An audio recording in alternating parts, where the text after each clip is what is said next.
It is the morning of August 29th, 1940. The skies above southern England are already alive with the distant groan of aircraft engines, the sound that has become, over this brutal summer, as familiar as birdsong. Somewhere high above the Channel, RAF Spitfires are intercepting a new wave of Luftwaffe bombers. Below, in the streets of cities from Bristol to Birmingham, the rubble of the previous night's raids still smoulders. Britain is alone. France fell 11 weeks ago. The Low Countries are gone. And on the other side of the Atlantic, a vast and powerful nation watches the carnage in careful, deliberate neutrality. At a Liverpool dockside, a small group of men board an ocean liner. They do not look like soldiers. They carry no weapons. They wear civilian clothes, and to anyone watching from the quay, they might be businessmen or academics, which in a sense they are. But the metal deed box they carry aboard is no ordinary luggage. It is the size of a large suitcase, black, reinforced and fitted with a mechanism designed to flood it with seawater and sink it instantly should the vessel be torpedoed by a German U-boat. Because what it contains, the men who packed it have agreed, must under no circumstances fall into the wrong hands. Inside that box is the future. There are blueprints for a jet engine that will render the propeller obsolete. There are theoretical calculations that sketch, in cautious and terrifying outline, the possibility of an atomic bomb. There are notes on a self-detonating shell fuse, on advances in sonar, on improvements in explosives. And nestled among all of these extraordinary items, wrapped carefully and almost deceptively modest in appearance, is a small copper cylinder roughly the size of a dinner plate. It weighs less than a kilogram. It looks, to the uninitiated eye, like a peculiar industrial fitting, something a plumber might carry. It is, without question, the most important object in the box. It is the device that will reshape the war, reshape the peace that follows, and reshape the entire technological civilization of the 20th century. The men boarding that ship are not spies. They are Britain's finest scientists and military engineers.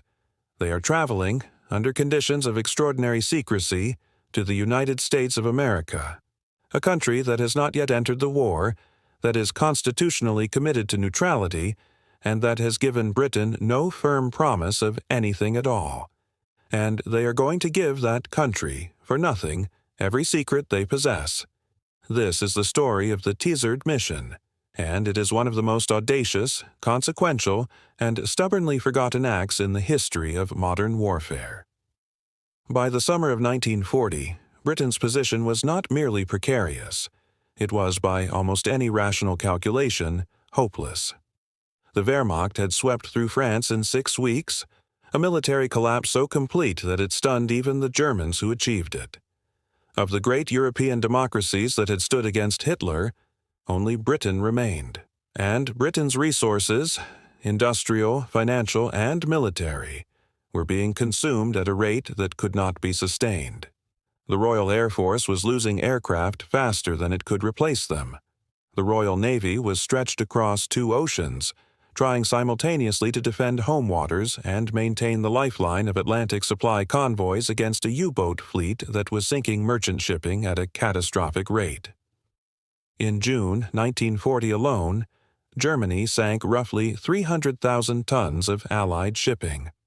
In the months that followed, that figure would rise.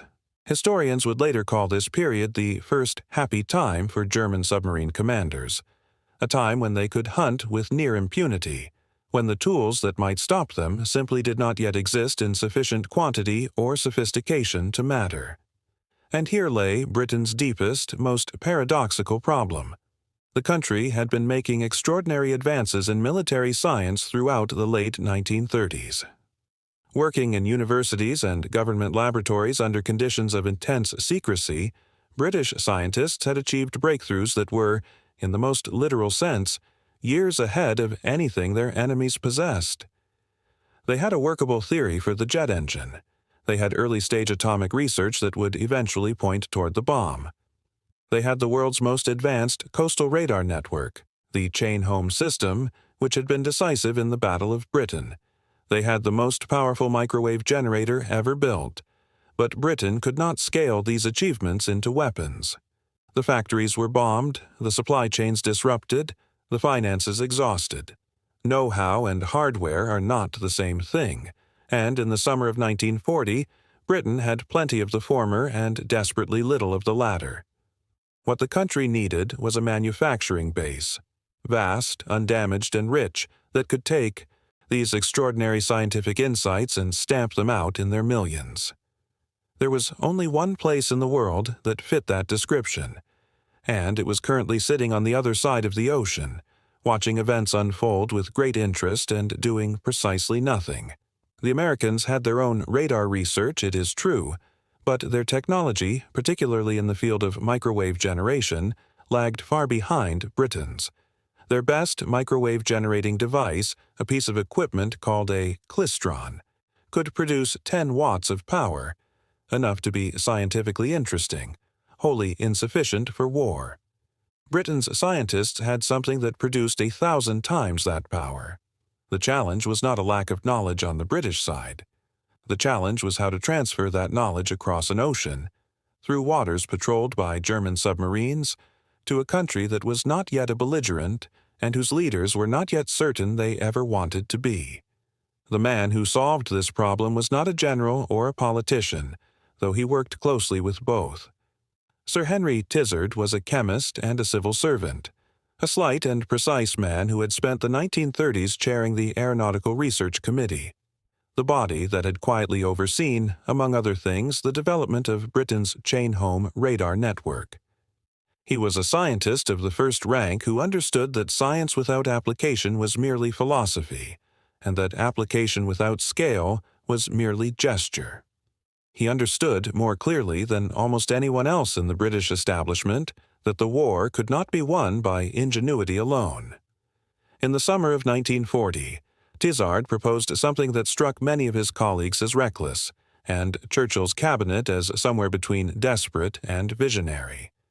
Britain, he argued, should offer the Americans its most sensitive and advanced military secrets, freely, without conditions, and immediately. Not sell them, not negotiate over them, give them. The argument was straightforward. Britain could not exploit these technologies at the necessary scale. America could.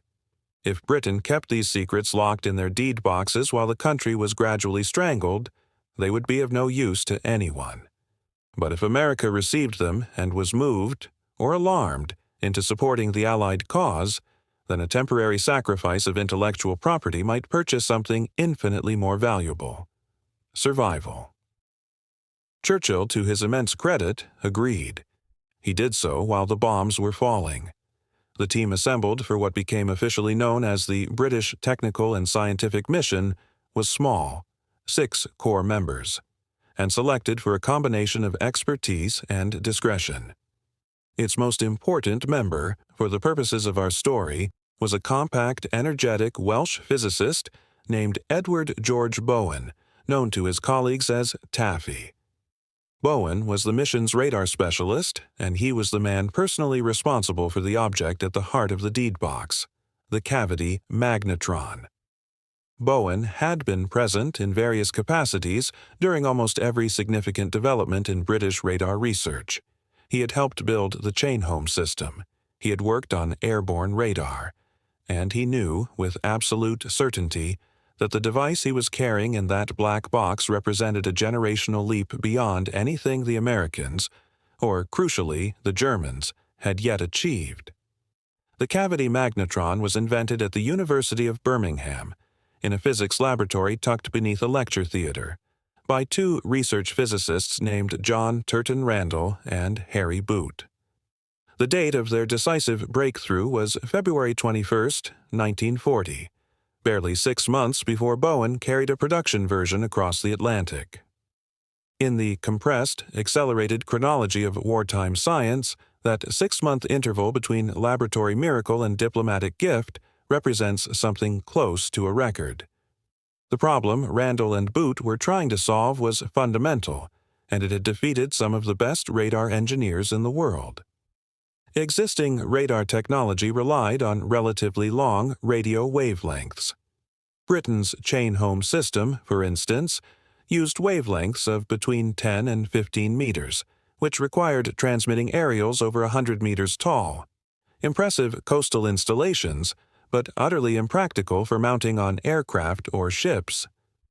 To make radar small enough to be mobile, to fit inside an aircraft's nose or a destroyer's bridge, engineers needed much shorter wavelengths, in the region of 10 centimeters. But to generate microwaves of that frequency at sufficient power to be practically useful required a device that, as of 1939, simply did not exist. What Randall and Boot created was startling in its elegance. Working under the direction of Australian physicist Mark Oliphant and taking inspiration from the theoretical work of Dutch engineer Klaas Posthumus, they built their magnetron from a solid cylindrical block of copper, not glass, as was standard, but copper, which conducts heat efficiently and can be machined to extraordinary precision. Into this block they drilled a series of cylindrical cavities arranged symmetrically around a central chamber. The cross-section of the finished device looked remarkably like the cylinder of a revolver, which, records suggest, actually served as a rough conceptual template during the early design phase. Through the center of this copper block ran a cathode, from which electrons were emitted. When the device was energized and placed within a magnetic field, those electrons spiraled outward in a rotary pattern past the openings of the drilled cavities. Just as blowing across the top of an organ pipe creates a resonant tone at a specific pitch, the rotating electrons induced oscillations in each cavity at a frequency determined precisely by the cavity's dimensions. The cavities were machined to produce oscillations at a wavelength of 9.8 centimeters, squarely in the microwave band and exactly what radar designers needed. On February 21, 1940, when Randall and Boot powered their prototype for the first time in a room under a Birmingham lecture theater, it produced 400 watts of power at microwave frequencies. To appreciate how astonishing this was, the klystron, the best American microwave generator of the time, was producing 10 watts. Randall and Boot had achieved 40 times that power, a figure so far beyond existing benchmarks that the two men spent time checking and rechecking their instruments before they believed the readings. The device was then handed to the General Electric Company's research laboratories at Wembley, London, where a team under Dr. E.C.S. McGaw refined it for practical deployment. By June 1940, the GEC had a version producing over a kilowatt of pulsed power.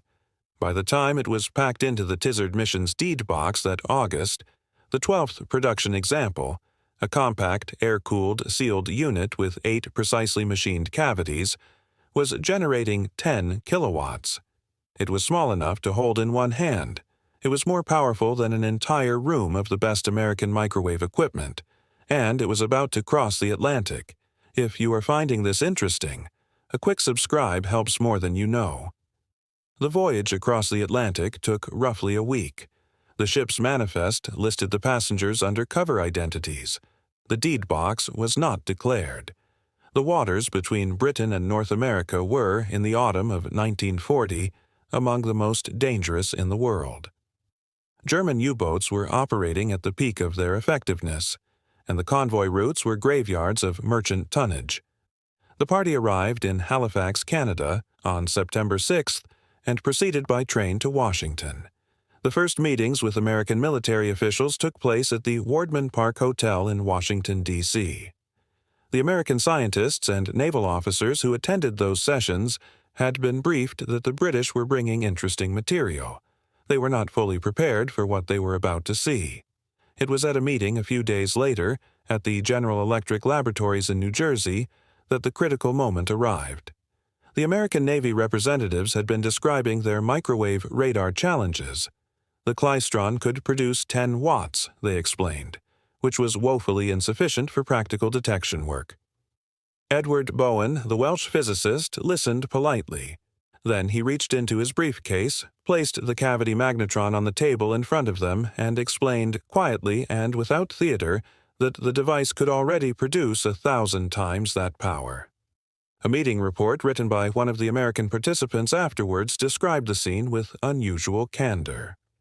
"The atmosphere was electric," it read. "The U.S. experts found it hard to believe that such a small device could produce so much power, and that what lay on the table in front of us might prove to be the salvation of the Allied cause." Within days, the magnetron was at Bell Telephone Laboratories in New Jersey, the premier industrial research facility in the United States.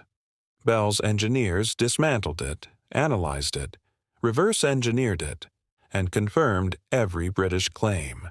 They began making copies immediately. The first 30 American-produced magnetrons rolled off the Bell production line in October 1940, the same month the Teasard mission officially concluded. By the end of the war, Bell and its associated contractors had produced over 1 million of them. In November 1940, a new research institution was established at the Massachusetts Institute of Technology. It was called, deliberately and misleadingly, the Radiation Laboratory, Rad Lab, to those who worked there, a name chosen to suggest nuclear physics rather than radar in case of enemy interest. The Rad Lab grew from a founding staff of around 30 to nearly 4,000 at its peak, a scientific enterprise comparable in scale and ambition to the Manhattan Project's facility at Los Alamos. Its funding, focus, and technological foundation came directly from what Bowen had placed on that table in New Jersey. The Rad Lab would go on to design roughly half of all the American radar systems deployed during the Second World War. The most immediate and consequential application of the cavity magnetron was not, as it turned out, in the skies of Europe, at least not initially. The deployment of magnetron-based airborne radar over land was delayed for almost 2 years after the mission because Allied commanders worried, with considerable justification, that a downed aircraft might deliver this extraordinary secret into German hands. For the first years of its operational life, the magnetron was kept over the sea, where crashed aircraft sank and secrets could not be recovered. This caution, while frustrating to those who understood the technology's full potential, did not prevent it from having decisive effects. In the Battle of the Atlantic, magnetron-equipped aircraft equipped with centimetric radar could detect a submarine's conning tower at ranges and under conditions that had previously made effective patrols almost impossible.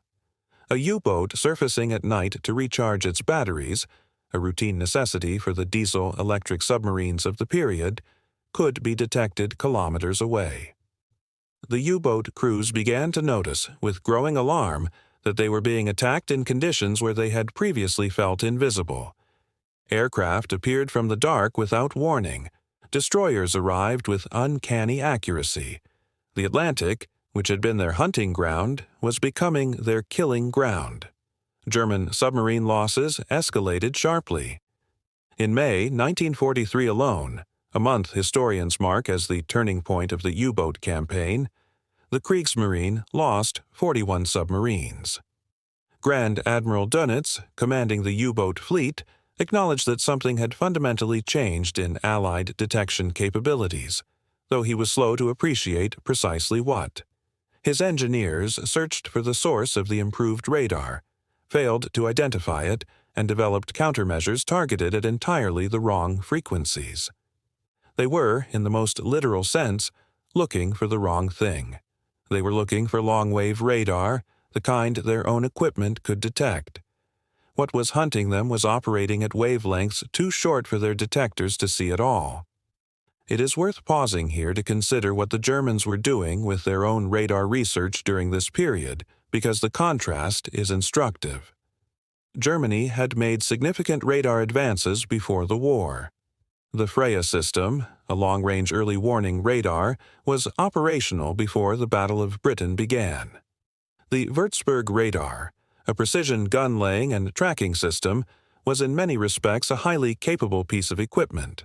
German radar engineers were talented, well-resourced, and working hard.